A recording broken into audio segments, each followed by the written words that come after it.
नमस्कार, स्वागत है आपका डीवी लाइव ब्रेकिंग में। मैं हूं समीर आत्मज मिश्र और मेरे साथ हैं अमलेंदु उपाध्याय।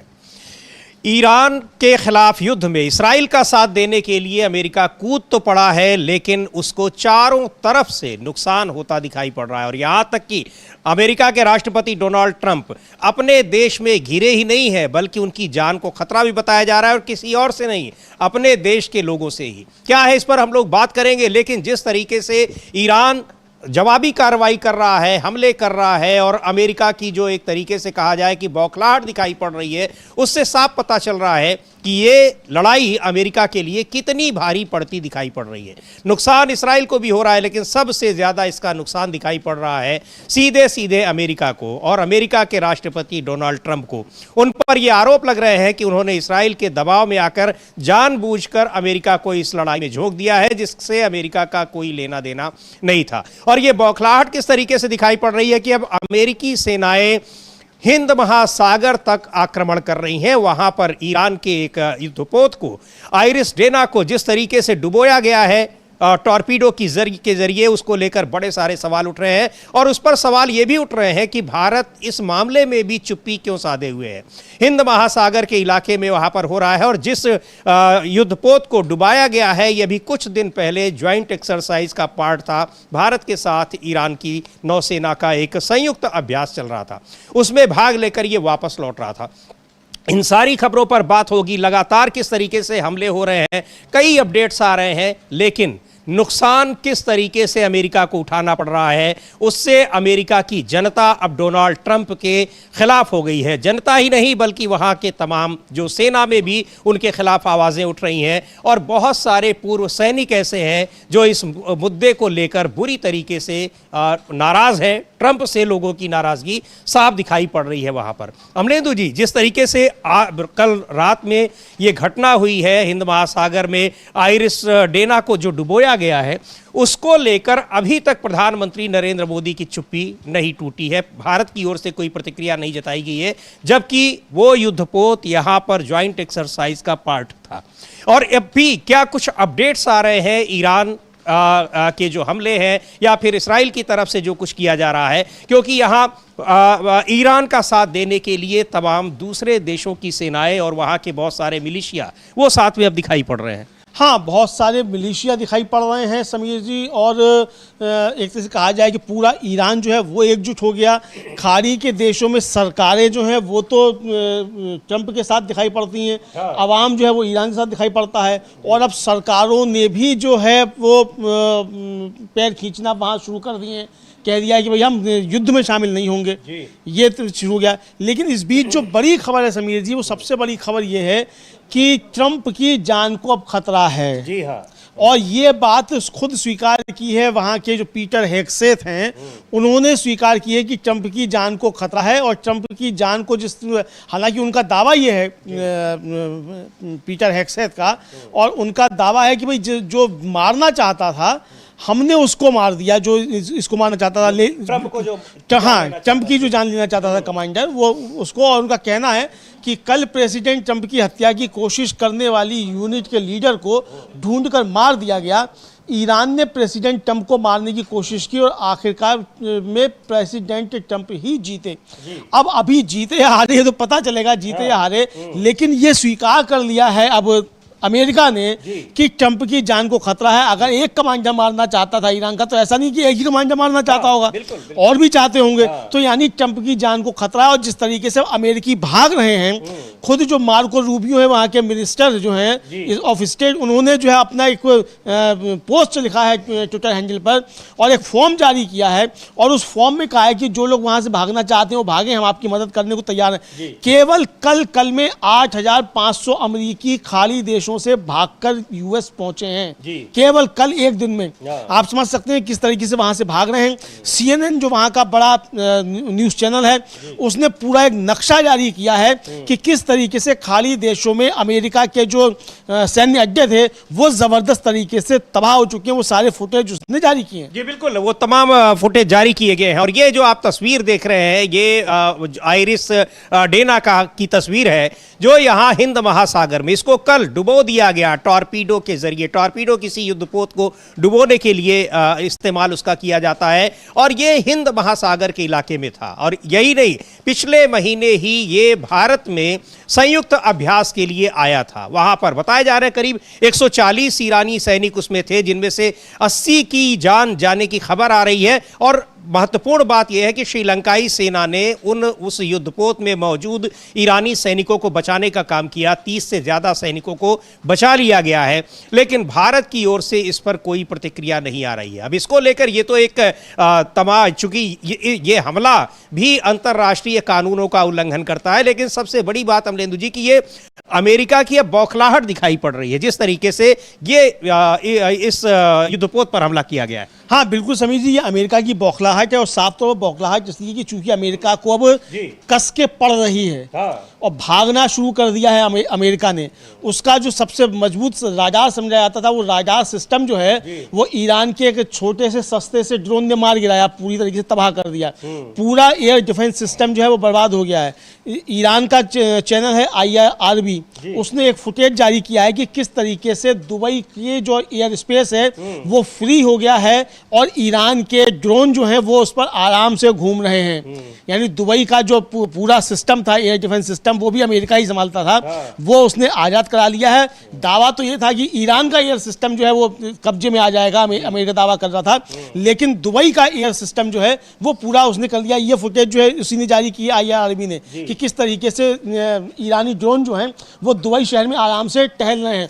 पूरा जो है एयर सिस्टम पर ईरान का कब्जा हो चुका है, फ्री जो हो चुका है। तो यानी अब अमेरिका का ड्रोन सिस्टम काम नहीं कर रहा है। इस बीच जो बड़ी खबर है समीर जी, 2 फतवे ट्रंप के लिए जारी हुए हैं और वो जिहाद फतवा जारी हुआ है। एक तो ईरान के ग्रैंड अयातुल्ला अब्दुल्ला जावादी अमोली, उन्होंने जिहाद का फतवा जारी करते हुए कहा है कि ट्रंप और जायोनिस्टों का खून बहाना जरूरी है। तो यानी अब ट्रंप के खिलाफ भी जिहादी फतवा जारी हो गया है, पहला। दूसरा, लीबिया के ग्रैंड मुफ्ती हैं, उन्होंने भी एक फतवा जारी किया है और जिसमें कहा गया है कि यह पूरी उम्मा के खिलाफ एक जायोनिस्ट अमेरिकन साजिश है। यह सिर्फ ईरान के खिलाफ नहीं बल्कि पूरी इस्लामिक दुनिया के खिलाफ साजिश है, इसका सामना करना होगा। और उन्होंने कहा कि मौजूदा लड़ाई इस्लामी हितों और जायोनी विस्तारवादी महत्वाकांक्षाओं के बीच की लड़ाई है। उन्होंने मुस्लिम देशों के मिलिट्री टारगेट के खिलाफ अपनी आज़ादी की रक्षा करने के अधिकार की पुष्टि की। साथ ही आम लोगों को नुकसान पहुँचाने पर सख्ती से रोक लगाई जाए और विदेशी ताकतों के साथ तालमेल के खिलाफ एकता की अपील की है। तो 2 फतवे जो है वो ट्रंप के खिलाफ आ चुके हैं। लीबिया से एक फतवा है और एक फतवा जो है वो ईरान से आया है समीर जी। जी बिल्कुल, तो ये 2 फतवे आए हैं, यानी अब ट्रंप के खिलाफ न केवल उनके देश में, बाहर पूरी दुनिया भर में भी उनके खिलाफ एक माहौल बनता दिखाई पड़ रहा है। इधर रूस की भी प्रतिक्रिया आ रही है अमलेंदु जी की, जो भी इस लड़ाई में अमेरिका और इसराइल का साथ दे रहे हैं, यानी ईरान के खिलाफ लड़ रहे हैं, उनको वो तेल की सप्लाई बंद कर देगा।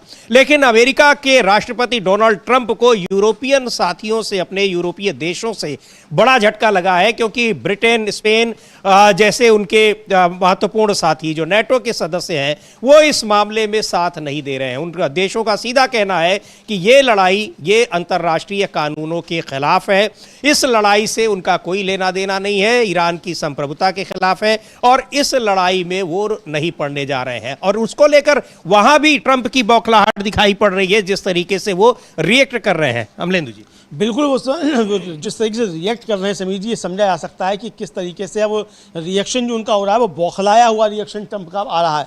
इधर एक और बड़ी खबर समीर जी ये है कि अभी तक जो आरोप लग रहे थे, कल जो वहाँ बहस हुई अमेरिका में, उसके सीनेट में, और हालांकि ट्रंप का प्रस्ताव पारित हो गया, विरोध में 47 वोट पड़े और पक्ष में जो है ट्रंप के पक्ष में, लेकिन बहुत करीबी मामला रहा। इसमें ये साफ तौर पर समझ में आ रहा है कि अब ट्रंप के खिलाफ, नेतन्याहू के खिलाफ अमेरिका में काफ़ी ज़्यादा माहौल बन रहा है। अब जो वहाँ के राष्ट्रपति हैं इसहाक हर्जोग इजराइल के, उन्होंने सफाई दी है और CBS न्यूज़ है उसके साथ एक साक्षात्कार में आइजैक हर्जोग का कहना है कि इजराइल के प्रेसिडेंट ट्रंप को कुछ भी हुक्म नहीं देता और इजराइल अमेरिका को युद्ध में नहीं घसीटता। भगवान ना करे कि हम वहाँ ना हो, अमेरिका दुनिया की सुपर पावर है। यानी अब ये सफाई देने की नौबत आ गई है इजराइल की तरफ से।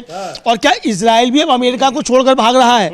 इस युद्ध में घसीटने के बाद इजराइल अब अपने को बचाना चाहता है कि भाई हम इस युद्ध के पीछे नहीं है, ट्रंप है इस युद्ध के पीछे। अब ट्रंप के ऊपर ये डालना शुरू कर दिया गया है, तो ये आप समझ सकते हैं कि क्या लगने लगा है कि ट्रंप की छुट्टी अमेरिका से भी होने वाली है, वहां ट्रंप के खिलाफ कोई बड़ी बगावत होने वाली है। तो इजराइल और जिस इसराइल के लिए वो कूद पड़े हैं वो भी अब उनसे दूर भागता दिखाई पड़ रहा है। बिल्कुल, वो इजराइल भी अब दूर भागता दिखाई पड़ रहा है, जिसके लिए वो कूदे हैं। ये साफ तौर पर समझा जा सकता है कि ये साफ तौर पे देखा जा सकता है। इधर समीर जी, आप जो बता रहे थे कि जो इसको लेकर कोई नहीं आया, भारत सरकार का बयान युद्धपोत को लेके, लेकिन युद्धपोत को तो छोड़िए, उसको लेकर जो है और एक आर्कटिक मेटाक्स इसके क्रू मेंबर्स को बचाने के ऑपरेशन में शामिल हो गया है रूस।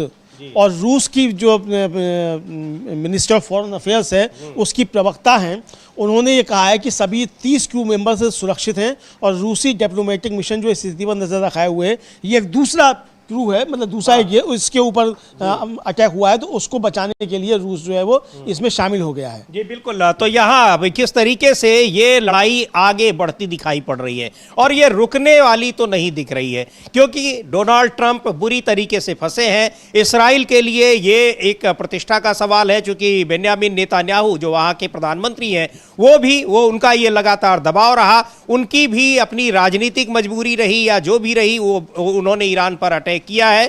लेकिन ईरान की ताकत का अंदाजा एक बार फिर वो लोग नहीं लगा पाए, ना तो इसराइल लगा पाया और न ही अमेरिका लगा पाया।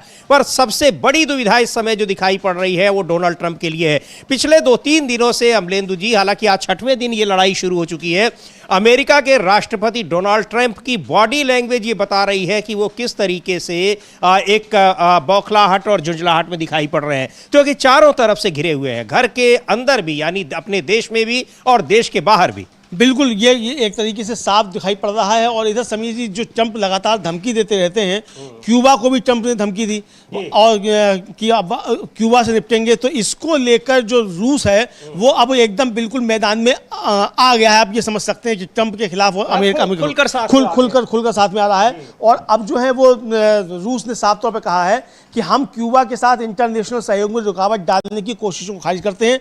ब्लैकमेल और धमकियों की भाषा पूरी तरह से उल्टी है। रूस जरूरत पड़ने पर क्यूबा के लोगों के साथ खड़ा रहेगा। यानी समीर जी, क्या तीसरे विश्व युद्ध की भूमिका एक तैयार हो रही है? शांति का नोबेल पुरस्कार पाने की चाहत रखने वाले ट्रंप जो हैं, क्या तीसरे विश्व युद्ध की भूमिका तैयार कर रहे हैं? ऐसा समझ में आता है। लेकिन रूस खुलकर अब ईरान के साथ भी खड़ा हो गया है। नाइजीरिया में रूस के राजदूत हैं AL पोदलीशेव, और उन्होंने डिप्लोमेटिक मिशन के स्टाफ के साथ अबुजा में इस्लामिक रिपब्लिक और ईरान की एम्बेसी जो है वहां का दौरा किया और वहां जाकर ईरान के supreme leader Syed Ali Khamenei, उनके परिवार के सदस्यों की जान लेने पर शोक जताने वाली किताब पर साइन किए और ईरान के साथ रूस की एकजुटता को प्रदर्शित किया। तो यानी अब ईरान के साथ खुलकर एकजुटता रूस की प्रदर्शित हो रही है। यानी अब अमेरिका के लिए मुसीबतें मध्य पूर्व में काफ़ी ज़्यादा बढ़ने वाली हैं। अगर जैसा कि कह रहे थे ट्रंप की हम अपनी पैदल सेना भी उतार सकते हैं, अगर ये गलती करने की कोशिश की तो बुरी तरीके से डिफीट खाएंगे ट्रंप और अमेरिका, ये समझा जा रहा है। जी बिल्कुल। अगर वहां पर और नौबत आ गई है, यानी वहां पर थल सेना उतारने की, और कह भी चुके हैं कि जरूरत पड़ने पर हम उतार सकते हैं, और वहां किस तरीके से जो वायुसेना, नेवी, उन दोनों को मात दे रहा है ईरान की जो मिसाइलें हैं और उनकी जो बैलिस्टिक मिसाइलें हैं, उनके जो अपने जो ड्रोन हैं, वो किस तरीके से नुकसान पहुंचा रहे हैं अमेरिकी सेना को। और सबसे बड़ी बात यह कि जिसका दावा करते थे खुद डोनाल्ड ट्रंप कि ईरान 1-2 दिन से ज्यादा, 2-4 दिन से ज्यादा इस लड़ाई को नहीं झेल पाएगा, अब ऐसा लग रहा है कि लड़ाई लंबी खींचना चाह रहा है ईरान और समझौता करने पर लगे हुए हैं डोनाल्ड ट्रंप और इसराइल। ऐसा इसके पीछे वजह यह भी है कि एक बड़ी खबर आ रही है। बड़ी खबर यह है कि ईरान ने अभी जो इसराइल का जॉर्डन से लगा हुआ बॉर्डर है उस पर काफी तगड़ा हमला बोला है, और पूरे इस समय जॉर्डन बॉर्डर पे इसराइल में इस समय सायरन बज रहे हैं। ये IDF ने, वहां की जो सेना है, उसने खुद स्वीकार किया, उसने ये जानकारी दी। अब ये बड़ी खबर ये है कि इस्राएली सेना ने जानकारी दी है कि अब जॉर्डन सेना पर ईरान के हमले शुरू हो गए हैं और वहां अब इसराइल में उस इलाके में सायरन बज रहे हैं। तो लगातार ये हमले जारी हैं। और जो अब बात कर रहे थे कि दबाव बन रहा है, अब दबाव बन रहा है सबसे ज्यादा मध्य पूर्व के उन देशों का, अमेरिका के सहयोगी देश देश हैं जिनकी अर्थव्यवस्था अगर ये लड़ाई कुछ ज़्यादा खिंच जाती है तो बिल्कुल धराशायी हो जाएगी। अब उनका दबाव ये है कि लड़ाई ज़्यादा न खींचने पाए, और ईरान की कोशिश है कि जब लड़ाई छिड़ ही गई है तो अब वो उसको लंबी खींचेगा। निश्चित तौर पर इसमें झुकना पड़ेगा उसी तरीके से अमेरिका और इसराइल को जिस तरीके से पिछले साल जो 12 दिन की लड़ाई चली थी उसमें झुकना पड़ा था। बिल्कुल समीर जी, इसको झुकना पड़ा था। और ये आप समझ सकते हैं कि जिस तरीके से, और उस समय तो ट्रंप ने खुद घोषणा कर दी थी कि सीज फायर हो गया। जैसे ही ईरान ने हमले किए इस पर अमेरिका के सैन्य अड्डों पे, तुरंत ही सुबह था उन्होंने घोषणा कर दी कि भाई हम बहुत अच्छा, और अब जो है वो युद्ध विराम किया जाता है। तो ये घोषणा गई, तो ये इसका मतलब कि घबराए हुए तो ट्रंप इस समझ में है, आ रहा है काफ़ी ज़्यादा, और ये बिल्कुल साफ तौर पर समझा जा सकता है कि अब बुरी तरीके से अमेरिका, समीर जी, इसमें फंस गया है। इधर जिस जहाज़ की आप बात कर रहे थे समीर जी, उस जहाज़ पर हमले को लेकर जो ईरान के विदेश मंत्री अब्बास अराक्ची, उन्होंने ट्वीट किया है, और उन्होंने ट्वीट करके अमेरिका की काफ़ी मजम्मत की, और ये कहा है ट्रंप से खासतौर से कि याद रखना, मेरी बात याद रखना, यूएस को अपनी बनाई मिसाइल पर बहुत बड़ा पछतावा होगा। ये ट्वीट है उनका, हिंदी ये उनका ट्वीट है जो सैयद अब्बास अराक्ची है, विदेश मंत्री है ईरान के, लिख रहे हैं कि अमेरिका ने ईरान के किनारे से 2000 मील दूर समुद्र में एक जुल्म किया है। फ्रीगेट डेना जो भारत की नेवी का मेहमान जहाज था और जिसमें लगभग 130 नाविक थे, बिना किसी चेतावनी के इंटरनेशनल पानी में टकरा गया। मेरी बात याद रखना, यूएस को अपनी बनाई मिसाल पर बहुत पछतावा होगा जो ये मिसाल कायम की है। यानी आप दुनिया जो अंतर्राष्ट्रीय कानून है उन कानूनों को धता बताकर किस तरीके से पहले तो आपने हमला किया, जो जी हाँ, दूसरा वो भारत के मेहमान था। तो यानी अब अब्बास अराक्ची कह रहे हैं कि अपने जहाजों को संभाल के रखना अब ट्रंप साहब। अच्छा, एक चीज और है अमलेंदु जी, जो जिस पर बड़ा गर्व था अमेरिका को, है भी अब्राहम लिंकन, कई दिन से उसका पता नहीं चल रहा है। 3 दिन पहले ही ईरान ने कहा था कि हमने उस पर जबरदस्त मिसाइलों से हमले किए हैं। हाँ, वो मिसाइलों से हमले किए हैं, और जो नुकसान हुआ है वो उसी पर हुआ है। मतलब जो मारे गए हैं सैनिक का अधिकांश उसी पर मारे गए हैं, अब्राहम लिंकन पे, और बताया जा रहा है कि पूरी तरीके से तहस नहस हो गया है अब्राहम लिंकन। तो अब ये जो है, जो अब ये तो खुद स्वीकार कर रहा है अमेरिका की, 6 उसके सैनिक उसमें मारे जा चुके हैं, और 38 जो गंभीर रूप से घायल हैं। तो यानी 38 जो गंभीर रूप से, आप स्वीकार नहीं कर रहे हैं, लेकिन ईरान का दावा है कि उसमें 680 जो हैं वो सैनिक अमेरिकी सैनिक हताहत हुए हैं। तो अब आप कुछ भी बताते हैं कितने कितने नहीं, लेकिन ये अब जो अब्बास अराक्ची ने फाइनल कॉल दी है कि अमेरिका को अपनी बनाई मिसाल पर बहुत पछतावा होगा। यानी कि आपने जिस तरीके से हमारे एक जो भारत का मेहमान क्षेत्र था, महाभारत के क्षेत्र में था, आपने उस पर जिस तरीके से आपने हमला किया है, तो अब ये मिसाल अपनी याद रखिएगा। यानी अब ईरान अब अमेरिकी जहाज़ों पर इस तरीके से हमले करेगा। बिल्कुल, ये बहुत साफ तौर पर उन्होंने चेतावनी दी है और ये चैलेंज किया है कि अब ये जो आपने मिसाल कायम की है, यानी युद्ध के नियमों के विपरीत जाकर छिपकर हमला करना बिना किसी चेतावनी के, और जो हमारी सीमा में नहीं है वो कहीं दूसरे देश में गया हुआ था, वहां से लौट रहा था, उस पर आपने हमला किया है। तो फिर इसका मतलब सीधे कि हम ढूंढ कर आपके जगह जगह जहां युद्धपोत हैं हम उन पर हमला करेंगे। और ये कहा जा रहा है कि गल्फ कंट्रीज में, यानी जो खाड़ी देशों में तमाम अमेरिकी रक्षा विभाग के ठिकाने हैं, उनमें करीब 8-9 ठिकानों को पूरी तरह से तहस नहस कर दिया गया है। बहुत बड़े नुकसान की खबरें आ रही हैं। यही कारण है कि अमेरिका में जबरदस्त नाराजगी डोनाल्ड ट्रंप के खिलाफ दिखाई पड़ रही है। बिल्कुल, बहुत जबरदस्त नाराजगी दिखाई पड़ रही है। और समीर जी, ईरानी सरकार के प्रवक्ता है, उनका कहना है कि यूएस और इजराइल ने बहुत गलत अंदाजा लगाया, कोट अनकोट, हमने दुश्मन को बहुत गंभीर नुकसान पहुंचाया है। और ईरान सरकार के प्रवक्ता की तायीद जो कर रहे हैं, ये वो साथ में चल रहा है वीडियो कि ये उन्होंने बहुत गलत किया है, ये वो चल रहा है। और इसका जो है समीर जी, एक अमेरिकी रूढ़िवादी राजनीतिक कार्यकर्ता और टिप्पणीकार हैं टकर कार्लसन, उन्होंने कल एक शो किया, और शो में उन्होंने जो कहा है, और उनके साथ ब्रेंडन जे वाइचर्ट, एक अमेरिकी भू राजनीतिक विश्लेषक हैं, जो लेखक हैं और राष्ट्रीय सुरक्षा विशेषज्ञ हैं, उन्होंने भी जो है इसको लेकर जो बात कही है। दोनों की जो बातें हैं वो मैं आपको बता देता हूं, और वो स्वीकार कर रहे हैं कि ईरान ने अमेरिका की कमर तोड़कर रख दी है। टकर कार्लसन ने कहा उस पॉडकास्ट में कि तुमने एक ग्लोबल धार्मिक नेता को मार डाला, तुम कट्टरपंथ पैदा करना चाहते हो? Question mark. उन्होंने एक जनरेशन बार शुरू कर दिया है जिसका सामना हमारे पोते पोतियां शॉपिंग मॉल में करेंगे। जी। ये बहुत बड़ी टिप्पणी है समीर जी, मैं फिर से दोहरा देता हूं। टकर कार्लसन जो है वो कह रहे हैं कि उन्होंने एक जनरेशनल वार शुरू किया है जिसका सामना हमारे पोते पोतियां शॉपिंग मॉल में करेंगे। यानी आपके शॉपिंग मॉल जो तबाह होंगे, जनरेशनल वॉर है, यानी ये पीढ़ियों तक चलने वाला युद्ध है। ट्रंप साहब आप तो 2 साल बाद चले जाएंगे, अमेरिका इसका खमियाजा भुगतेगा, ये अमेरिका के लोग कहना शुरू कर चुके हैं, जबकि ये खुद जो है एक रूढ़िवादी राजनीतिक कार्यकर्ता है। एक और बड़ी महत्वपूर्ण लाइन आगे बोली है। एक और बहुत बड़ी महत्वपूर्ण आगे लाइन बोली है, और ये जो है वो जो विचर्ट है जिनका मैंने जिक्र किया, ब्रेंडन जे विचर्ट, जो अमेरिकी भू राजनीतिक विश्लेषक हैं, लेखक हैं, राष्ट्रीय सुरक्षा विश्लेषक हैं, और मुख्य रूप से अंतरिक्ष नीति, उभरती प्रौद्योगिकी और चीन व ईरान से जुड़ी सुरक्षा चुनौतियों पर अपने काम के लिए जाने जाते हैं। और वो इस समय जो नेशनल इंटरेस्ट है उसके वर्तमान में सुरक्षा संपादक भी हैं। वो कह रहे हैं कि दोष अब ब्यूरोक्रेसी से हटाकर नेताओं पर डाला जा रहा है, यहां तक कि इजराइल पर भी।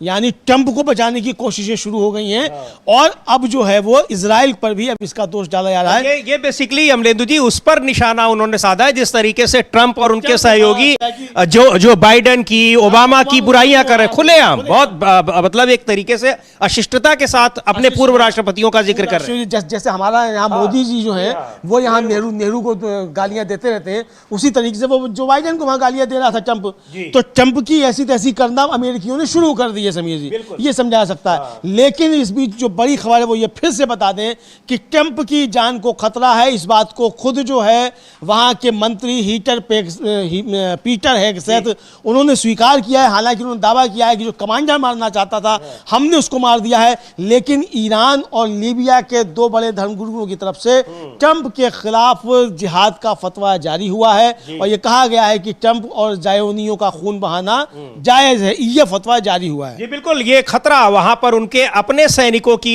से खतरा है, अपने देश के लोगों से खतरा है, और दूसरी ओर जहां जिसके खिलाफ वो युद्ध कर रहे हैं उसके सहयोगियों की ओर से तो खतरा है। अभी कल हमारे यहाँ डीबी लाइव पर ही अमलेंदु जी जेएनयू के एसोसिएट प्रोफेसर हैं, डॉक्टर राहुल मिश्रा, मध्य पूर्व के जानकार हैं, उनसे जो एक बातचीत की थी उसमें उन्होंने सीधे तौर पर इस बात का जिक्र किया था कि अमेरिका के राष्ट्रपति डोनाल्ड ट्रंप ने सच में एक बर्र के छत्ते में हाथ डाल दिया है, और उनकी अमेरिका को तो जो नुकसान होगा ही, खुद उनको अपनी जान का खतरा है। कल के पॉडकास्ट में उन्होंने ये बात कही थी बिल्कुल स्पष्ट तरीके से। वो सारी बातें अब धीरे धीरे सामने आ रही हैं। बिल्कुल समीर जी, ये बातें धीरे धीरे सामने आ रही हैं, और नेतन्याहू तो कहीं जाके बंकर में छिप गया, लेकिन ट्रंप कहाँ बंकर में जाके छिपेंगे? दुनिया के दरोगा बने फिर रहे हैं, तो अगर ट्रंप भी जाकर बंकर में छिप जाएंगे तो बड़ी मुसीबत हो जाएगी। अमेरिका की सारी दादागिरी निकल कर खत्म हो जाएगी, और जो धंधा चला करता है हथियारों के व्यापार का, वो सब चौपट हो जाएगा। हथियारों का व्यापार, धंधा चौपट हो जाएगा अमेरिका का। तो ट्रंप के सामने तो मुसीबत है कि बंकर में नहीं छिप सकते। नेतन्याहू तो जाके छिप गया बंकर में, लेकिन वही ईरान के ही कमांडर हैं, उनका कहना है कि नेतन्याहू जहां से मीटिंग कर रहा है वो उस लोकेशन का पता हमारे पास है, यानी अब ईरान की मिसाइल के निशाने पर नेतन्याहू भी है। तो नेतन्याहू और ट्रंप दोनों की जो है वो अब निशाने पर ईरान के हैं, ये समझा जा सकता है। और एक चीज अब ये और भी खबर आ रही है कि इसराइल ने लेबनान में फलस्तीनी इलाके में जहां फलस्तीनी लोग रह रहे हैं वहां पर हमला किया है, वहां मिसाइलें दाग रही हैं। यानी जिन लोगों का इस लड़ाई से कोई मतलब नहीं है, वास्ता नहीं है, उन पर इसराइल हमले कर रहा है। ईरान में अभी पिछले दिनों जब हम लोगों ने देखा 2 दिन पहले कैसे वहां पर स्कूल पर हमले किए जिसमें 170 के करीब छात्राएं जो थी उनकी जान चली गई है, तो और अस्पतालों पर हमला कर रहा है। अब ये सारी चीजें दिखा रही हैं। वैसे ही बेन्यामिन नेतन्याहू युद्ध अपराधी का वो आरोप झेल ही रहे हैं, लेकिन इन आरोपों के बावजूद इसराइल किस तरीके से आम नागरिकों पर हमला कर रहा है, ये चीज भी देखने लायक है। हाँ बिल्कुल, ये चीज़ देखने लायक है समीर जी। और इस बीच जो एक चीज़ चल रही थी समीर जी कि ईरान जो है वो अपने मित्र राष्ट्रों पर भी हमला कर रहा है, लेकिन ईरान ने ये साफ किया है कि उसने एक तो जो भी हमले किए वो उसने हमले उन पे किए कि जो उसके अड्डे थे, अमेरिका के अड्डे थे, सैन्य अड्डे थे, उस पर उन्होंने हमले किए। और ये साफ तौर पर वहाँ के जो राष्ट्रपति हैं डॉक्टर मसूद पेजेश्कियन ईरान के, उन्होंने एक अपना संदेश जारी करते हुए कहा है कि हमारे दोस्त और पड़ोसी देशों के सम्मानित नेताओं, हमने आपकी मदद और डिप्लोमेसी के जरिए युद्ध से बचने की कोशिश की, लेकिन अमेरिकी और ज़ायोनी मिलिट्री हमले के बाद हमारे पास खुद को बचाने के अलावा कोई और रास्ता नहीं बचा। हम आपकी आज़ादी का सम्मान करते हैं और अब भी मानते हैं कि इलाके के देशों को इलाके में शांति पक्की करनी चाहिए। ये यानी साफ संदेश दिया है कि आपके यहाँ जो अमेरिकी बेस हैं, या तो आप इन अमेरिकी बेसिस को हटाइए, वरना हमें आत्मरक्षा में कदम उठाने पड़ रहे हैं।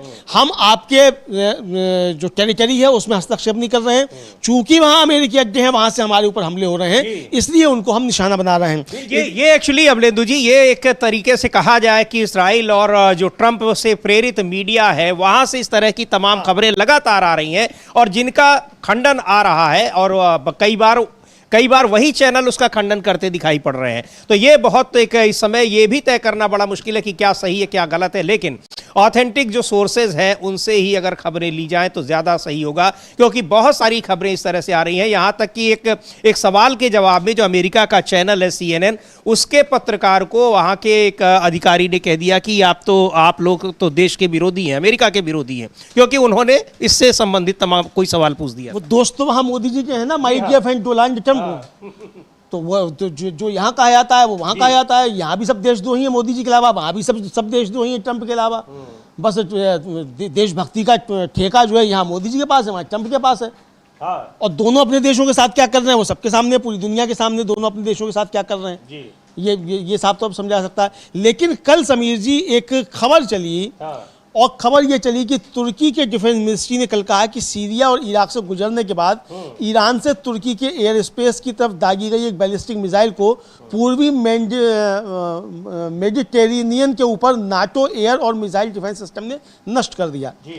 इसका पूरी तरीके से ईरान ने खंडन किया है। ईरान की आर्म्ड फोर्सेस ने कहा है कि हम तुर्की की सोवरेनिटी का सम्मान करते हैं और उसके इलाके की तरफ भी कोई भी मिसाइल दागने से इनकार करते हैं। ऐसा एक सरकारी मीडिया के बयान में कहा गया है। यानी ये साफ तौर पर कह दिया गया है कि हम जो है वो इसको हम अस्वीकार करते हैं, और ये प्रोपेगेंडा जो है ये जो चलाया जा रहा है ये बिल्कुल प्रोपेगेंडा ठीक नहीं है। तो ये वही इसी तरीके से कि ईरान को जो उसके आसपास के देश हैं उनका विरोधी बता दिया जाए, जबकि शुरू से ही इस बात का ईरान जिक्र कर रहा है कि इन जगहों पर हमारे हमले इसलिए हो रहे हैं क्योंकि यहाँ पर अमेरिकी सैन्य ठिकाने हैं। और यहाँ तक कि अमेरिका के लोगों को भी ईरान कह चुका है, खमेनेई खुद अपनी मौत से पहले ही उन्होंने कहा था कि हमारी अमेरिका के लोगों से कोई दुश्मनी नहीं है, हमारे ऊपर हमला किया जा रहा है और जब हमारे ऊपर हमला हो रहा है तब फिर हम उनके सैन्य ठिकानों को हम निशाना बनाएंगे। तो ये एक इस तरीके का जो इंफॉर्मेशन वार है वो भी इस समय बहुत तेजी से अमलेंदु जी चल रहा है। बिल्कुल समीर जी, बहुत तेजी के साथ इंफॉर्मेशन वार चल रहा है, और साफ तौर पर जो है वो खामेनेई ने भी कह दिया था कि डेथ टू अमेरिका, जिसका बार-बार जो जिक्र करता है नेतन्याहू, कि इसका मतलब अमेरिकी नागरिकों से दुश्मनी नहीं है। इसका मतलब सीधा सीधा ये है कि ट्रंप के खिलाफ है, ये इजराइल के खिलाफ है और ये नेतन्याहू के खिलाफ है। जो ट्रंप के साथ खड़े हुए हैं उनके खिलाफ है, जो हमारे ऊपर हमला करेगा उनके खिलाफ है। किसी भी नागरिक से हमारी कोई दुश्मनी नहीं है किसी भी तरीके की समीर जी। बिल्कुल, यहाँ नागरिकों से दुश्मनी नहीं है और ना ही उन देशों से दुश्मनी है जो जहाँ पर अमेरिकी अड्डे हैं, इसीलिए उन जगहों पर केवल अमेरिकी ठिकानों को ही निशाना बनाया जा रहा है। तो ये बहुत महत्वपूर्ण बात है। बार बार ईरान की ओर से इन बातों का खंडन आ रहा है। टर्की पर वहाँ पर हुए हमले को लेकर भी जो खबरें आई हैं उसका भी खंडन किया गया है।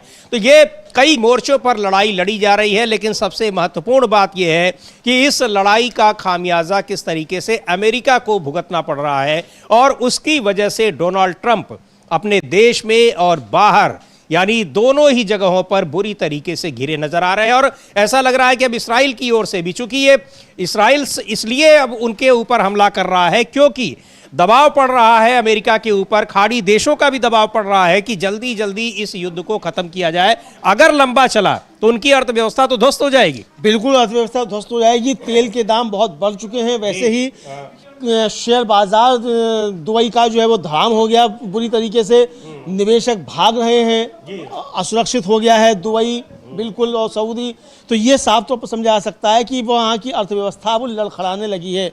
और अगर वहाँ निवेशक ही नहीं आएंगे, भाई चमचमा कैसे रहे हैं अरब कंट्रीज, बाहर के निवेशकों से चमचमा रहे हैं ना, तो अगर ये निवेशक नहीं आएंगे तो कहाँ से व्यापार चलेगा। तो वो लोग भी अब जो है चिंतित हो गए हैं और उन्होंने भी हाथ खींचनी है कि भाई हम अपनी ज़मीन का जो है इस्तेमाल नहीं करेंगे ईरान पर हमले के लिए। ये तमाम अरब कंट्रीज ने कहना शुरू कर दिया। बिल्कुल, ये कहना शुरू कर दिया है और दबाव बनने लगा है कि अब लड़ाई को धीरे धीरे खत्म किया जाए। अच्छा, आप ये भी देखिए कि ट्रंप किस तरह से दबाव बना रहे हैं। वो लड़ाई शुरू होने के दूसरे दिन से ही कह रहे हैं कि ईरान वार्ता के लिए तैयार है। और कई बार फिर उसकी वजह से ईरान की ओर से आधिकारिक रूप से कहा गया कि अब जब लड़ाई छिड़ गई है तो ईरान कोई वार्ता नहीं करेगा, वो वार्ता के लिए नहीं तैयार है, बल्कि अब लड़ाई जिसने शुरू की है उन्हें ही वार्ता करनी होगी, वही खत्म करेंगे। बहरहाल ये खत्म होती अभी फिलहाल नहीं दिखाई पड़ रही है। जिस तरीके से ताबड़तोड़ हमले ईरान की तरफ से अमेरिकी ठिकानों और इसराइल पर हो रहे हैं, इसराइल भी लगातार हमले किए जा रहा है। दूसरी ओर जिस तरह से आज कल रात हिंद महासागर में ईरानी युद्धपोत को गिराया गया, डुबाया गया और उसमें कई ईरानी सैनिकों की जान जाने की खबर है, उसको लेकर भारत की चुप्पी पर कई सवाल उठ रहे हैं। राहुल गांधी ने, नेता प्रतिपक्ष हैं लोकसभा में, उन्होंने एक ट्वीट किया है और कहा गया कि अब तो ये लड़ाई भारत की सीमाओं के नज़दीक पहुंच चुकी है, लेकिन हमारी सरकार अभी तक इस पर चुप्पी साधे हुए है। राहुल गांधी का ट्वीट देखते हैं। उन्होंने लिखा है कि दुनिया एक उतार चढ़ाव वाले दौर में आ गई है, आगे तूफानी समुद्र आने वाला है, भारत की तेल सप्लाई खतरे में है, हमारा 40% से ज़्यादा इंपोर्ट हॉर्मुज स्ट्रेट से होकर गुजरता है, एलपीजी और एलएनजी के लिए हालात और भी ख़राब हैं, ये लड़ाई हमारे आसपास तक पहुंच गई है, एक ईरानी जंगी जहाज़ हिंद महासागर में डूब गया है, फिर भी प्रधानमंत्री ने कुछ नहीं कहा है।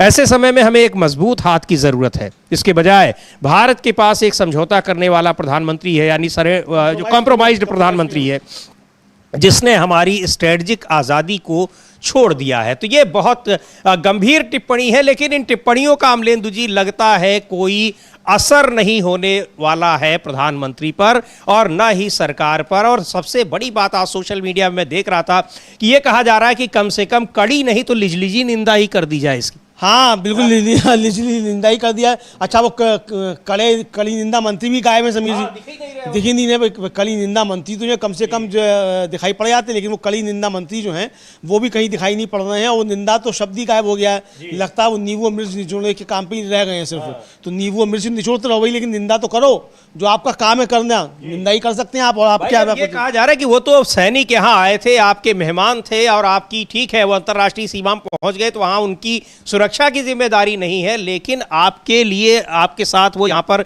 ज्वाइंट एक्सरसाइज के लिए आए थे, संयुक्त अभ्यास के लिए आए थे, आप किस तरीके से खामोश है। अब ईरान ने भी, अब्बास अरागची ने जो अपना उनका ट्वीट अभी हम लोगों ने थोड़ी देर पहले देखा, उसमें भी उन्होंने जिक्र किया, हालांकि भारत को लेकर उन्होंने कोई टिप्पणी नहीं की, केवल इस बात का उल्लेख किया है कि वो भारत से संयुक्त अभ्यास में हिस्सा लेकर वो इनका युद्धपोत लौट रहा था। हाँ बिल्कुल, ये बहुत सदी टिप्पणी है, बहुत सदी हुई टिप्पणी है समीर जी। और ये साफ तौर पर समझा जा सकता है कि ये सदी टिप्पणी जो है ये बिल्कुल मतलब बचाव का एक तरीका है, और ये बचाव जो है वो ठीक दिखाई नहीं पड़ता है। और ये बचाव ठीक है भाई, आप बचना चाहते हैं, लेकिन कल जो एक बड़ी खबर थी समीर जी, कल हम लोगों ने उसको न्यूज़ पॉइंट में भी ब्रेक किया था कि वहाँ के एक पूर्व कमांडर हैं पेंटागन के, उनका कहना था कि हमारे सारे बेस जो है वो तबाह हो चुके हैं। जी हाँ। सारे बेस तबाह हो चुके हैं और हमको अब भारत के बेस पे जो है वो निर्भर करना पड़ रहा है, जो कि अपर्याप्त है। अब अगर ये उसकी ये बात सही है वहाँ के पूर्व कमांडर की, वो यूएस ने उसका कोई खंडन नहीं किया, हमारे यहाँ से भी कोई खंडन नहीं आया है। तो ये बड़ी एक खतरनाक स्थिति है। अगर अपनी जमीन का इस्तेमाल कर रहे हैं, अगर हम अपनी जमीन का इस्तेमाल दें तो क्या प्रधानमंत्री इसीलिए खामोश हैं? क्या प्रधानमंत्री ने इसीलिए अब तक खामेनेई की हत्या पर एक शब्द का जो है शोक व्यक्त नहीं किया है? क्या ये बात सही है उसकी? चूंकि ये खंडन ना भारत सरकार की तरफ से कोई आया है और ना अमेरिका की तरफ से कोई खंडन आया उसका, तो ये बड़ी एक चिंता की बात है। जी बिल्कुल, इसको लेकर बहुत सारे सवाल उठ रहे हैं कि भारत की जो भूमिका है, भारत किस तरीके से इस मामले में अपना जो एक पारंपरिक उसकी अपनी विदेश नीति है उससे कैसे विचलित होता चला जा रहा है। और सबसे बड़ी बात यह है कि खामेनेई को जो मार डाला गया उस पर भी कोई टिप्पणी नहीं आई। ईरान हमारा कोई ऐसा नहीं है कि हमारा शत्रु देश है, वो मित्र देश देश है, हमेशा भारत के साथ खड़ा रहा है। तो ये, लेकिन ये तो भारत की सीमा के बिल्कुल नज़दीक जो कुछ हुआ है कल, जिस तरीके से ईरानी युद्धपोत को गिराया गया और भारत से ही वो लौटा हुआ था, उसको लेकर बहुत सारे लोग टिप्पणी कर रहे हैं। कई ट्वीट आए हैं। पवन खेड़ा ने भी सुबह मैं देख रहा था, उन्होंने लिखा था। सोशल मीडिया में बहुत ही इस पर लोग लिख रहे हैं, बात कर रहे हैं, चर्चा कर रहे हैं, जिम्मेदार लोग कर रहे हैं। कई जो आर्मी और इसके नेवी के बड़े अधिकारी रह चुके हैं, वो लोग भी इसको लेकर बातें कर रहे हैं कि इस पर भारत को खामोश नहीं रहना चाहिए। आखिर ईरान के वो जो सैनिक थे, जो युद्धपोत था, वो यहाँ आए ही इसलिए थे कि भारत के साथ उस युद्ध अभ्यास में हिस्सा ले रहे हों। तो यहाँ भी भारत में भी उसको लेकर टिप्पणी हो रही है। लेकिन ये जिस तरीके से आप ये तस्वीरें देख रहे हैं, ये प्रदर्शन की हैं। और ईरान में सबसे बड़ी बात यह है कि ईरान में खमेनेई के मरने के बाद उनको जिस तरीके से मारा गया है, उसके बाद उनके प्रति और वहाँ की सरकार के प्रति लोगों का जो विश्वास है, समर्थन है, कई गुना बढ़ गया है। पहले जो लोग नाराज भी थे, उनसे खफा थे, वो लोग भी अब ऐसा लग रहा है कि समर्थन में दिख रहे हैं। ये प्रदर्शन इस तरीके से लगातार वहां पर हो रहे हैं। हाँ, बिल्कुल बिल्कुल समीर जी, कल जो था एक वीडियो काफी ज्यादा वायरल हुआ। एक पत्रकार जो है वो एक नागरिक से पूछ रहा है, वहाँ ईरान के नागरिक से, कि भाई तुम्हारा जो मारा गया लीडर, वो तो जुल्म बहुत करता था। तो वो उसने क्या कहा? उसने जवाब दिया कि वो जुल्म करता था तो हमारे ऊपर करता था, मगर तुम जिसके चमचे हो, नेतन्याहू के, वो मानवता का हत्यारा है। ये शब्द, यानी ईरानी जनता जो कह रही है, ठीक है वो जुल्म करता था तो हमारे ऊपर करता था, मानवता के ऊपर नहीं करता था, लेकिन तुम जो वो मानवता के हत्यारे हो। ये साफ तौर पर समझिए ये भावना किस तरीके से प्रबल है, ये बदलाव दिखाया जा रहा है। और ये जो पवन खेड़ा ने ट्वीट किया है, हम लोग अभी जिक्र कर रहे थे, देख लेते हैं एक बार। उन्होंने लिखा है कि नरेंद्र मोदी का महासागर विजन भारत को हिंद महासागर का पसंदीदा सिक्योरिटी पार्टनर बताता है, जो इस इलाके में स्टेबिलिटी लाने में काबिल है। पता चला जैसा कि वह और भी बहुत कुछ कहते हैं, यह सब बकवास है। हमारे समुद्री इलाके में अमेरिका का हमला दिखाता है कि कोई दूर की ताकत यहां बिना किसी नतीजे के जानलेवा ताकत का इस्तेमाल कर सकती है। एक ऐसी आज़ादी जो वो साउथ चाइना सी में चीन के साथ कभी लेने की हिम्मत नहीं करेगी। यह बस यही बताता है कि भारत, अमेरिका और इजराइल के लिए आसान रास्ता बन गया है। वे हमारी नाक के नीचे जो चाहे कर सकते हैं और हमारी कोई खबर भी नहीं मिलेगी। कल के हमले में ईरान को टारगेट किया गया था, लेकिन इसने भारत को भी कमजोर कर दिया। युद्ध सचमुच हमारे दरवाजे पर है और मोदी की चुप्पी देश विरोधी है। अब ये भी सवाल है कि अगर अमेरिका ने उस पर हमला किया तो क्या भारत को इस बात की जानकारी दी? क्या भारत को सूचना थी? भारत की सेना को सूचना दी गई? और अगर बिना सूचने दे रहा है तो अभी वो सीमा पर कर रहा है, बाद में कहीं और भी हमला कर सकता है। बिल्कुल समझिए, कहीं भी हमला कर सकता है। भैया अगर आप अंतर्राष्ट्रीय सीमा में आप हमला कर रहे हैं, एक तो अंतर्राष्ट्रीय सीमा पर आप हमला कैसे कर सकते हैं? अंतर्राष्ट्रीय कानून के खिलाफ है। लेकिन सैयद अब्बास अरागची ने जो कहा है कि भाई आपने जो ये मिसाल कायम की है, मेरे शब्द याद रखिएगा कि इस पर आपको बहुत पछतावा होगा। यानी आपने हमारा एक जहाज डुबोया है, हम आपके 100 जहाज डुबोएंगे। ये एक तरीके से चेतावनी जो है वो ईरान ने अमेरिका को दे दी है। तो समीर जी, अब एक तरीके से कहा जाए कि हालत में तो आ गई है ट्रंप साहब के। अमेरिका जो है वो घबराया हुआ दिखाई पड़ रहा है बुरी तरीके से, और यहाँ तक कि अमेरिका के अन्य सहयोगी तो साथ छोड़ ही रहे हैं। क्या इजराइल साथ छोड़ रहा है? जिसके लिए कूद पड़े। वहां का राष्ट्रपति कह रहा है कि हम ट्रंप को गवर्न नहीं करते हैं, अमेरिका सुपर पावर है, हमने ट्रंप से नहीं कहा कि इस युद्ध में कूदो। अरे भाई, तो किसने कहा? वहां तो उसके लोग कह रहे हैं, ट्रंप के लोग कह रहे हैं, जनरल कह रहे हैं, सेना के सब कह रहे हैं। तमाम अमेरिका कह रहा है कि भाई ये युद्ध जो था वो नेतन्याहू का था, नेतन्याहू खुद को बचाना चाहता है, इसलिए अमेरिका को युद्ध में झोंक दिया गया। और आप कह रहे हैं कि हम झोंकना नहीं चाहते। ये कैसे दोहरा भैया? यानी ये सगे किसी के नहीं है इजरायली। बिल्कुल, ये समझ में आ रहा है समीर जी। बिल्कुल, जो ट्रंप यहाँ पर उन्होंने, लेकिन ये भी है ना कि आखिर दबाव कौन था? ये बहुत बड़ा सवाल है अमलेंदु जी। और अमेरिका में पूछा जा रहा है कि नेतन्याहू के पास ट्रंप की ऐसी कौन सी नस दबी है जिसकी वजह से उन्होंने हमें अमेरिका को इस लड़ाई में शामिल कर लिया और अमेरिका के हितों की अनदेखी करते हुए ट्रंप इस युद्ध में कूद पड़े हैं। हाँ, बिल्कुल, ट्रंप इस युद्ध में कूद पड़े हैं और पूरे अमेरिका को फंसा दिया है। इस बीच समीर जी, एक और बड़ी खबर आ रही है। IRGC जो है, ईरान का रिपब्लिकन रेवोल्यूशनरी गार्ड ग्रुप जो है, उसने बयान जारी करके कहा है कि ऑपरेशन ट्रू प्रॉमिस की 19वीं लहर कब्जे वाले इलाकों में यूएस इजरायली ठिकानों और इलाकों में यूएस बेस के खिलाफ एक मिले जुले मिसाइल और ड्रोन ऑपरेशन के तौर पर शुरू हो गई है। यानी 19वां अटैक जो है पूरे मिडिल ईस्ट में ईरान ने अब और इजराइल के ऊपर और जो वहाँ यूएस के बेस हैं मिडिल ईस्ट में उन पर शुरू कर दिया है। इस समय की ये एक बड़ी खबर समीर जी आ रही है, 19वां अटैक जो है वो ईरान ने शुरू कर दिया। यानी फिर एक और बड़ा हमला शुरू कर दिया है ईरान ने वहां पर अमेरिकी ठिकानों पर। तो ये एक लगातार ये हमला चल रहा है और घिरे नजर आ रहे हैं डोनाल्ड ट्रंप। महत्वपूर्ण बात यह है कि ट्रंप तो अपने देश में और बाहर भी घिरे नजर आ रहे हैं। ईरान के प्रति समर्थन बढ़ता जा रहा है, चाहे वो विदेशी समर्थन हो और चाहे घरेलू समर्थन हो। जबकि ट्रंप और बेंजामिन नेतन्याहू जो इस्राएल के प्रधानमंत्री हैं, उनका ये दावा था, उनका ये मकसद था कि हम जल्दी से जल्दी ईरान में सत्ता परिवर्तन कर देंगे। लग रहा है कि ईरान के बजाय इन्हीं दोनों देशों में पहले सत्ता परिवर्तन हो जाएगा। बिल्कुल ऐसा ही लग रहा है समीर जी की। हाँ, यहाँ तो कोई उम्मीद नहीं दिख रही है, वहीं हो जाएगा। और ट्रंप को कुर्सी ना छोड़नी पड़ जाए। बिल्कुल, नेतन्याहू की तो जाएगी ही जाएगी। वहाँ तो अदालत में मुकदमा चल रहा है। जिस दिन ये युद्ध रुकने की बात हुई तो उसी दिन ट्रंप नेतन्याहू तो जेल जाएगा ही जाएगा। और ट्रंप तो जो वहाँ की न्यायपालिका को धमका चुके हैं पहले कि नेतन्याहू के खिलाफ मुकदमे खारिज करो वरना हम जो हमला कर देंगे इजराइल पे भी, यहाँ तक बोल चुका है ट्रंप तो वो तो गजब आदमी है। खैर, लेकिन अब सारा लगता अकल दुरुस्त जो है वो ईरान ने कर दी है समीर जी, ऐसा समझ में आ रहा है। जी बिल्कुल, वहाँ पर ईरान की ताकत को कम समझा गया, जो कुछ भी समझा गया, लेकिन ईरान ने समझा दिया है और ईरान शायद लंबा युद्ध को और लंबा खींचने के मूड में है, पर अमेरिका और इस्राइल उससे पीछे हटने की कोशिश कर रहे हैं। इधर जिस तरीके से बौखलाहट में अमेरिका हमले कर रहा है, हिंद महासागर में ईरानी पोत पर हमला किया, उसको लेकर बहुत सारे सवाल उठ रहे हैं। जम्मू कश्मीर के पूर्व मुख्यमंत्री हैं फारूक अब्दुल्ला, उन्होंने भी कुछ कहा है, एक बार सुन लेते हैं क्या कह रहे हैं। और इसको लेकर सरकार पर, प्रधानमंत्री नरेंद्र मोदी पर बहुत से सवाल उठ रहे हैं कि आखिर उनसे भी वही सवाल पूछा जा रहा है कि भारत की ऐसी कौन सी मजबूरी है कि वो इस्राइल और अमेरिका का हर मुद्दे पर साथ दे।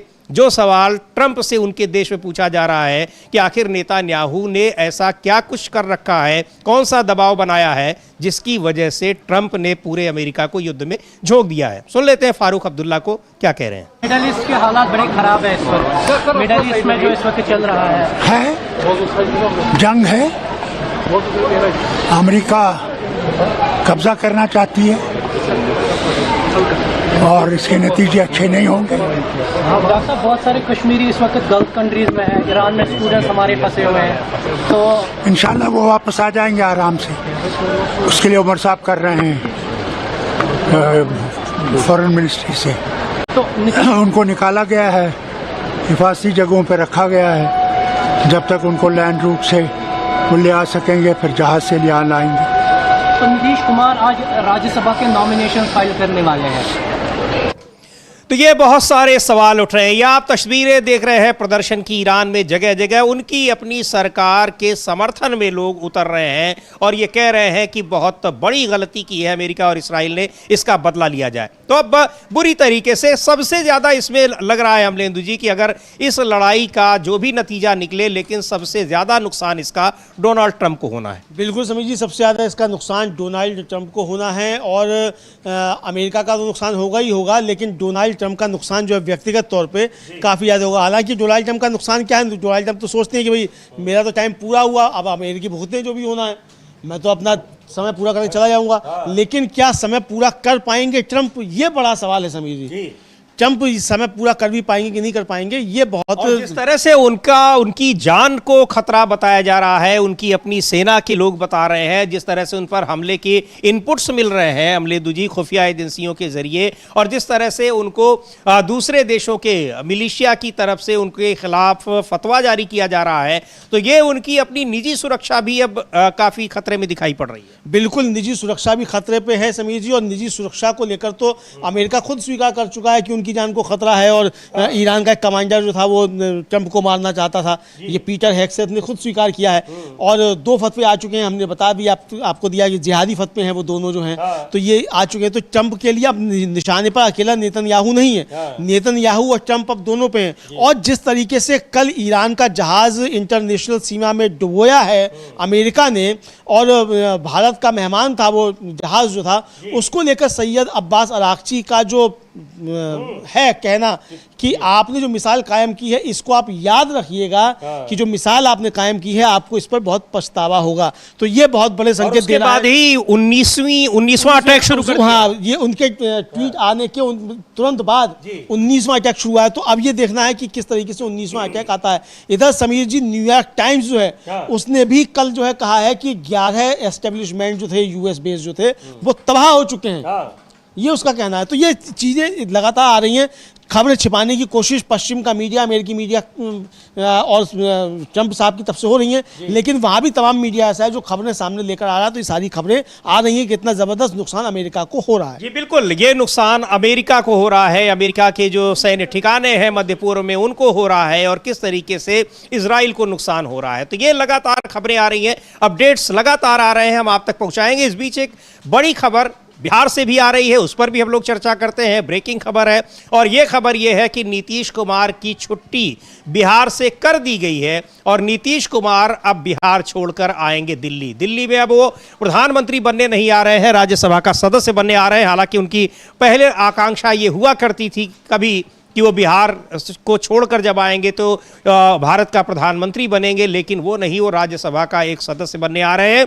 और उस पर भी उन्होंने बड़ी संतुष्टि जाहिर की है, और कुछ इस तरीके से उन्होंने ट्वीट किया है। उनका वो ट्वीट भी हम लोग देखेंगे जिस पर कहा जा रहा है कि ये नीतीश कुमार का अपना ट्वीट नहीं है, ये उसी तरीके का एक पहले से ही लिखा हुआ ट्वीट है जो उन्होंने अपने नाम से कर दिया है। उसमें वो बहुत संतोष जता रहे हैं और कह रहे हैं कि ये मेरी अंतिम इच्छा थी कि मैं राज्यसभा जाऊं। हालांकि अब किसी से कहा जाए कि वो मुख्यमंत्री की कुर्सी छोड़कर राज्यसभा चला जाए तो ये किसी की अंतिम इच्छा नहीं मानी जा सकती है।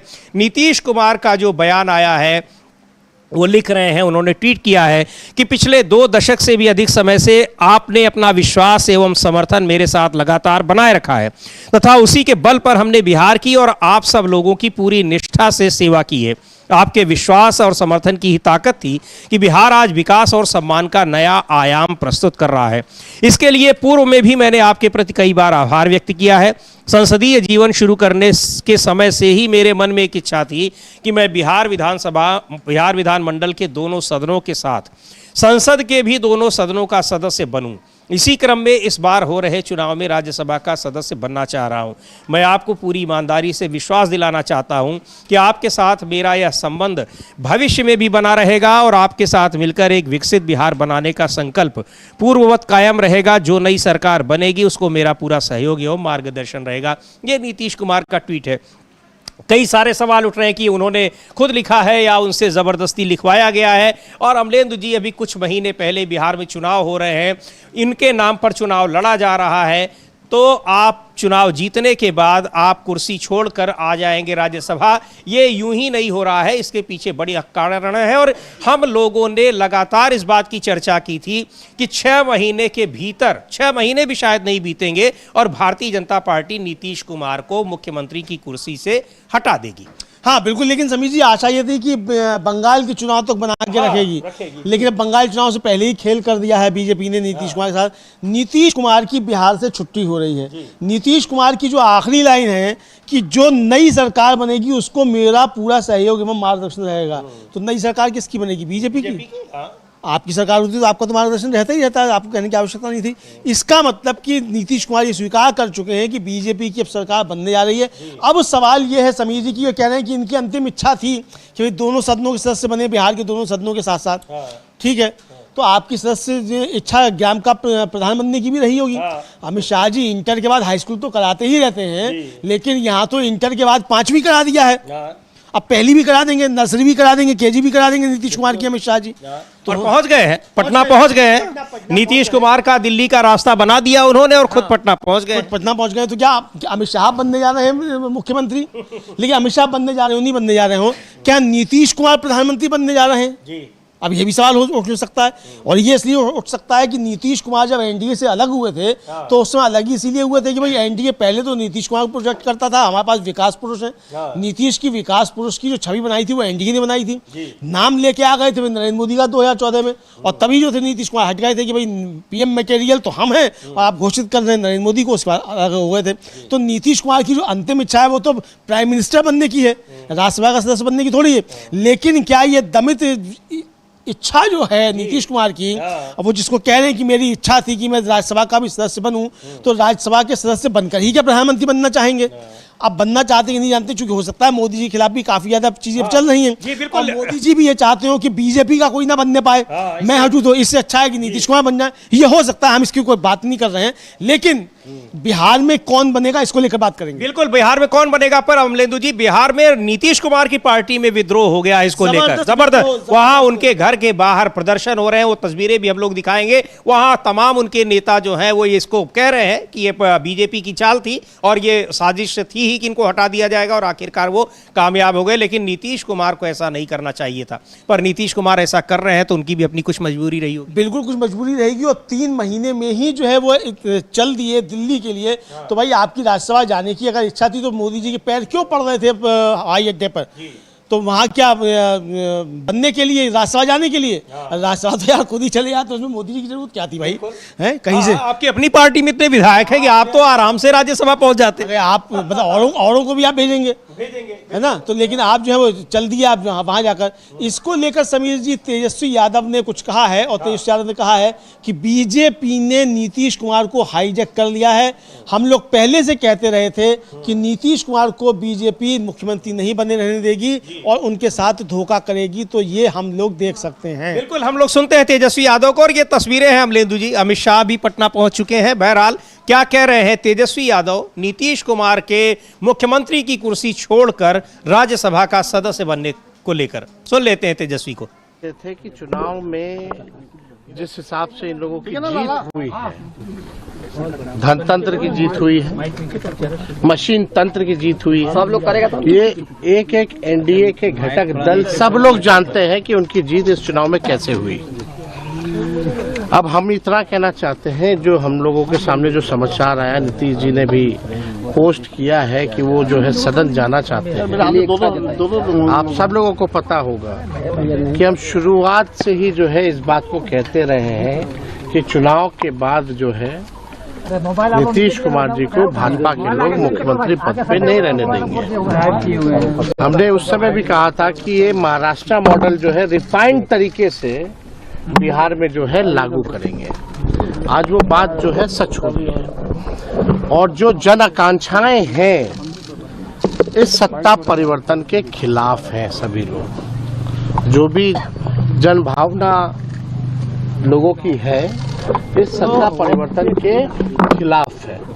हम नीतीश जी के साथ कुछ दिन काम भी किए, उप मुख्यमंत्री भी रहे, लेकिन ज्यादातर जो है हम विपक्ष में रहे। हम लोग सब लोग जानते हैं। आप मेरा एक बयान देखिएगा, जब नीतीश कुमार जी जब दोबारा हम डिप्टी सीएम बने, उसके बाद जब दोबारा वो 28 जनवरी 2024 में जब हम लोग को छोड़ के गए थे, तब उनके पास कोई वाजिब वजह भी नहीं थी कि हम लोगों को क्यों छोड़ा था। उस समय भी हम लोगों ने ये कहा था कि भाई बीजेपी जो है जनता दल यूनाइटेड पार्टी को खत्म कर देगी, अब जनता दल यूनाइटेड पार्टी अब बचेगी नहीं। हमारी पूरी सहानुभूति नीतीश कुमार जी के प्रति है।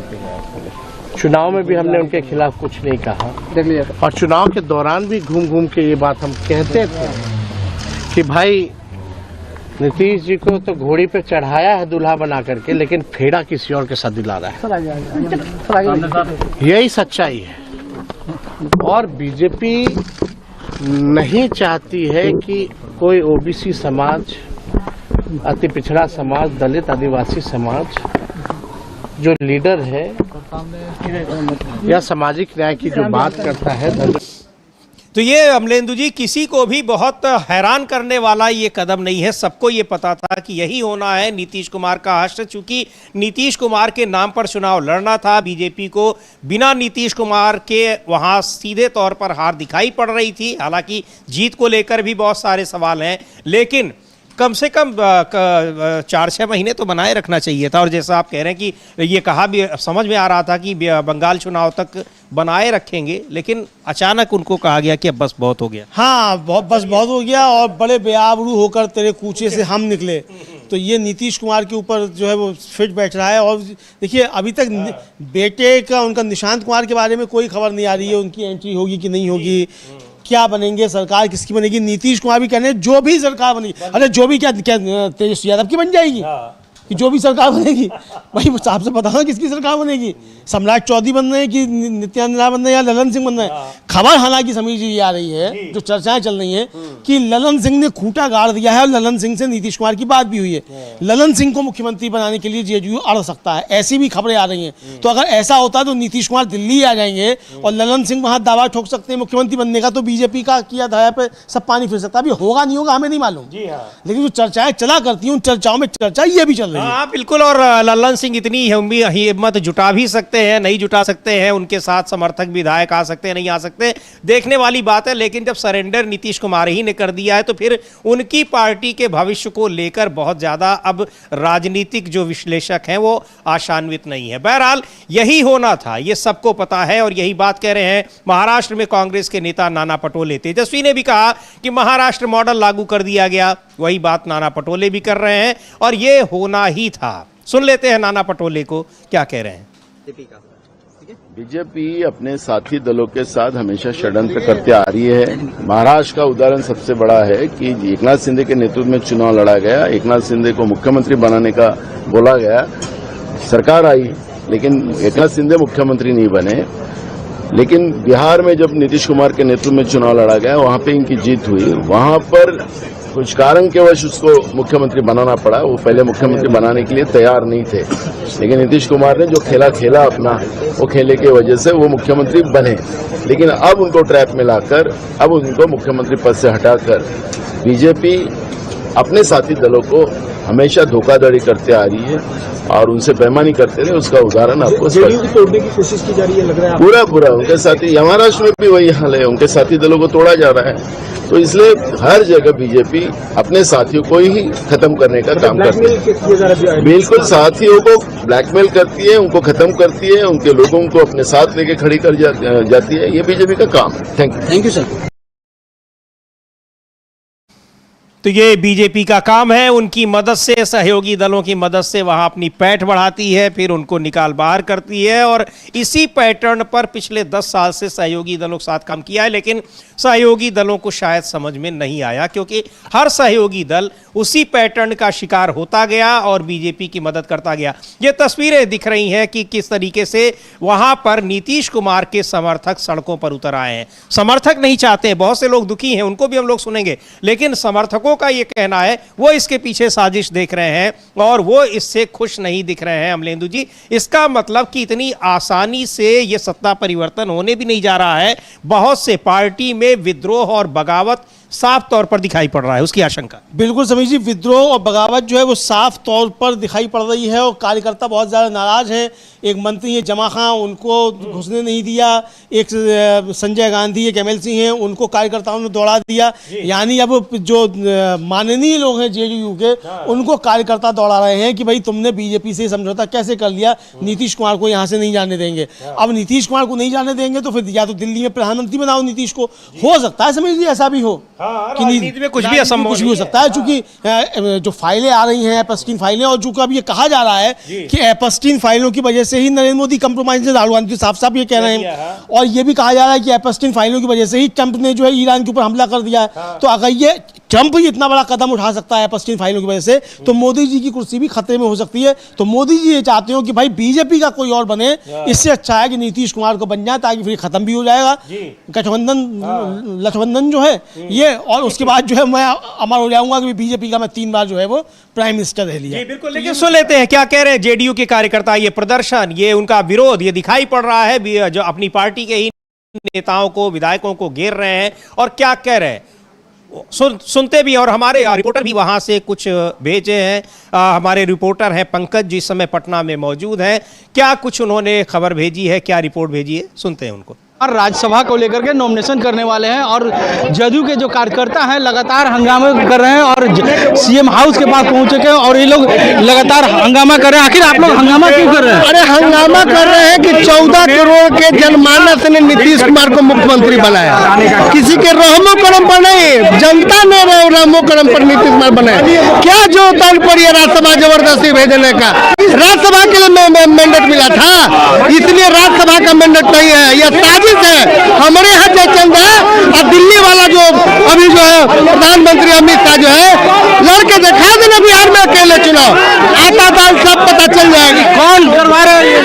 अरे ललन साहब, ललन सिंह, संजय झा, ये तीन मूर्ति बने हुए हैं। साल से संविधान रद्द करके माननीय नीतीश कुमार जी को हटाने का कोशिश कर रहे हैं। ये कभी नहीं होगा। हम लोग जन आंदोलन करेंगे और हमारे बिहार का मैंडेट मिला है नीतीश कुमार जी को, उन्हीं को रहने देना चाहिए। विपक्ष के लोग तो कह रहे हैं कि महाराष्ट्र वाला हाल होगा बिहार में। कुछ नहीं होगा, उनको कहने दीजिए।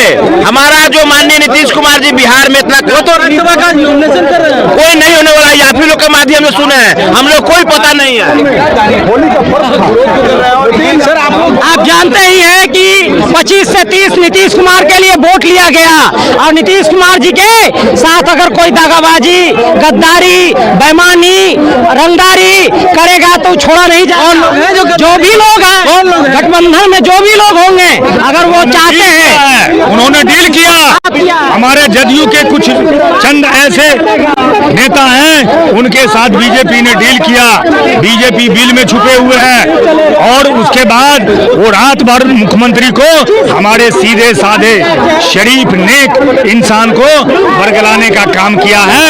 हम आपसे माध्यम से कहना चाहेंगे कि आप बंद करो ये सब। मुख्यमंत्री के चेहरे पे 14 करोड़ जनता ने वोट दिया है। हम आपसे ये कहना चाहेंगे कि 14 करोड़ जनता वोट इसलिए दिया है कि मुख्यमंत्री बने रहे। आप महिला हैं, महिला मुख्यमंत्री को महिला भी चाहती थी, आज राज्यसभा जा रहे हैं। आप क्या चाहती थी? ये वर्ड कहाँ से यूज कर दिया आप लोग? ठीक है, चाहती थी नहीं, हमेशा चाहती है और रहेगी भी। वो तो राज्यसभा जा रहे हैं। नहीं जाना है उनको ये फैसला बदलना है। अगर किसी दबाव में पड़े हुए हैं मुख्यमंत्री जी, फैसला तो हो चुका है। अमित शाह भी दिल्ली से पहुंच चुके हैं, नितिन नवीन भी पहुंच चुके हैं, वो लोग सब व्यवस्था तो हम लोग कार्यकर्ता लोग भी ऐसे गद्दारों को उखाड़ना फेंकना अच्छी तरह से जानते हैं। इनको फेंकेंगे, भाजपा को फेंकेंगे उखाड़। आप तो भाजपा के साथ गठबंधन में हैं। गठबंधन में आ जाएगा। उनके नाम पर चुनाव में वोट मिला था क्या? किसके नाम? चुनाव के समय उनकी महिला लोग काहे नहीं 38 जिला में मेहनत की थी? हम लोग 2-2 महीना 3-3 महीना मेहनत किए थे चुनाव में। शर्म नहीं लगता है? हम ही लोग के कंधा पे तीर चलाते हैं, हम ही लोग के कंधा पे बंदूक रख के लोग जीतते हैं और बात करते हैं। सारे व्यवस्था कर दिया उनके राज्यसभा जाने के लिए। तो उनका भी व्यवस्था अगले वाला चुनाव में हो जाएगा। जदयू वाला जितना काज करता है सब कर देंगे। अगर सोचते हैं कि बिहार की महिला लोग को वजूद खत्म कर देगा भाजपा और मनुवादियों का यहाँ राज हो जाएगा, तो पिछड़ा अति पिछड़ा यहाँ जंग छेड़ देगा। मुख्यमंत्री बनने का शौक है तो देखिए, जदयू के जो कार्यकर्ता हैं, तमाम महिला कार्यकर्ता से लेकर के सभी कार्यकर्ता का कहना है कि 25 से 30 मुख्यमंत्री नीतीश कुमार के ही चेहरे पर चुनाव लड़े गए थे और इतनी सीट आए, प्रचंड बहुमत मिले थे और सरकार बने थे। अगर ऐसा बीजेपी करती है तो बीजेपी को अगले चुनाव में हम लोग अपने तरीका से उनको जवाब देने का काम करेंगे।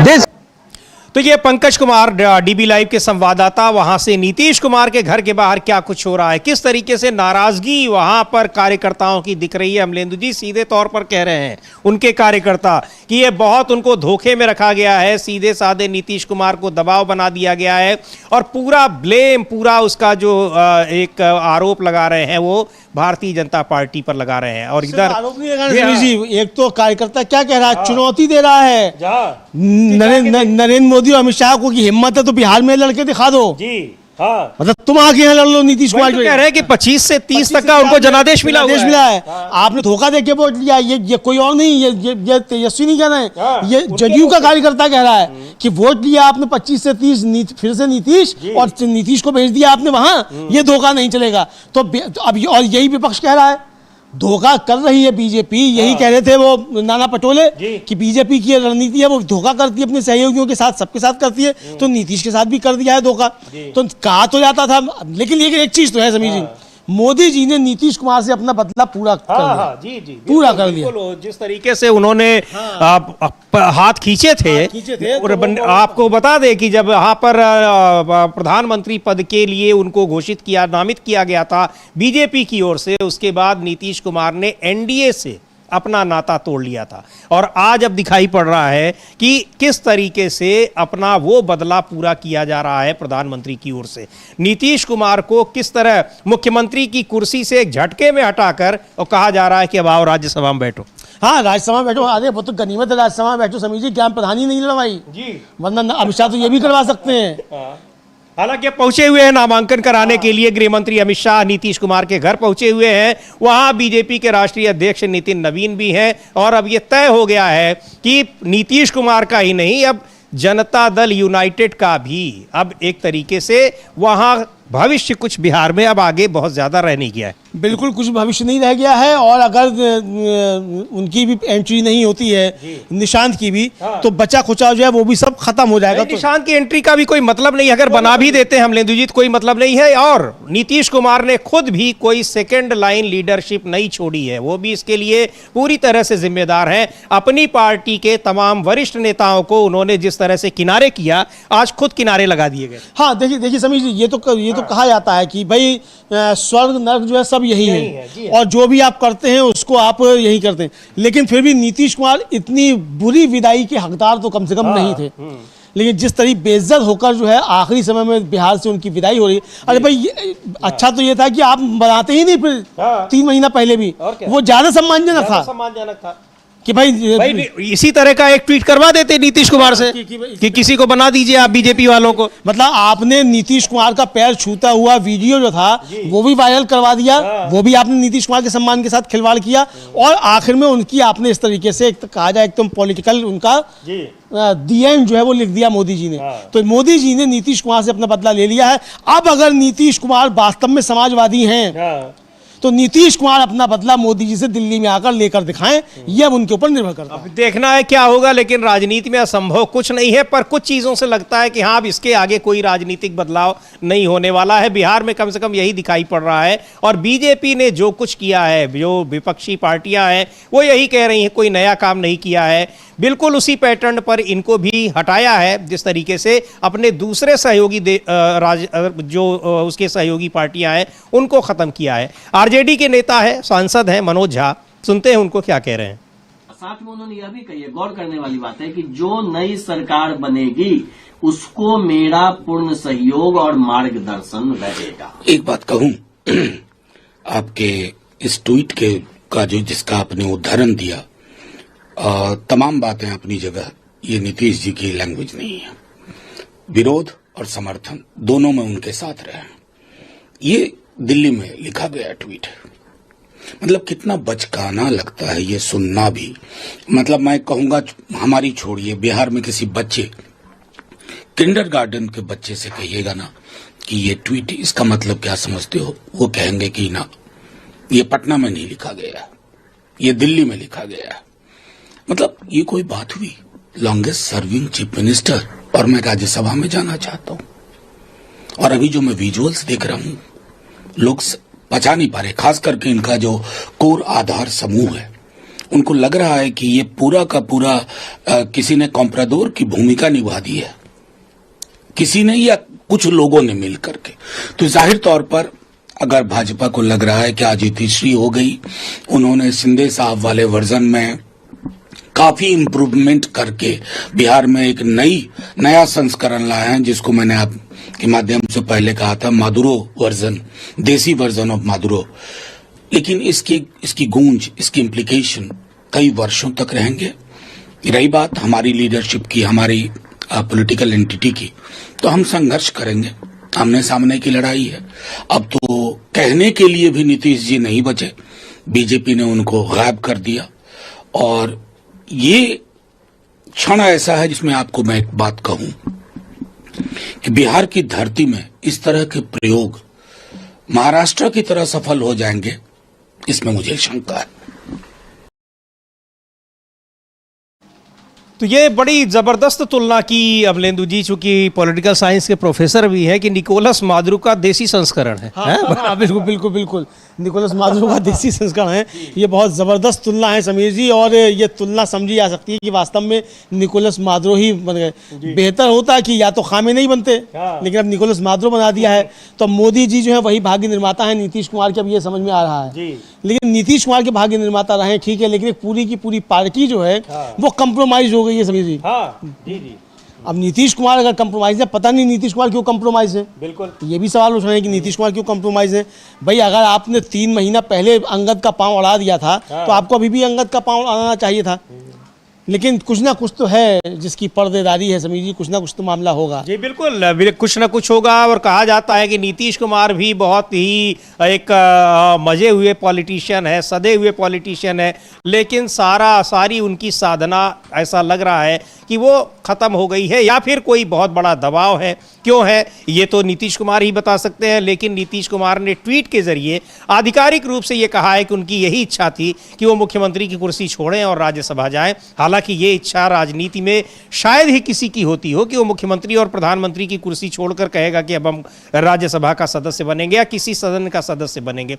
बहरहाल इसको लेकर बहुत सारी अभी जिस तरह से जनता दल यूनाइटेड में प्रतिक्रियाएं आ रही हैं, वहां के कार्यकर्ताओं में नाराजगी है। अमलेंदु जी, एक बड़ी महत्वपूर्ण बात है, नेताओं में नाराजगी नहीं दिख रही, लेकिन कार्यकर्ताओं को तो ये पता है कि नीतीश कुमार के नाम पर हमने लोगों से वोट लिया है और अब हम कैसे वहां के 14 करोड़ मतदाताओं के साथ हम बेईमानी कर रहे हैं, धोखाधड़ी कर रहे हैं। ये बात उनके कार्यकर्ता सीधे तौर पर बता रहे हैं। तो उनको इस बात की तकलीफ है, क्योंकि वोट लेने के लिए कार्यकर्ता ही एक दूसरे के पास जाते हैं और वोट मांगते हैं कि आप दीजिए वोट, और वो वोट मांगे गए थे नीतीश कुमार के नाम पर।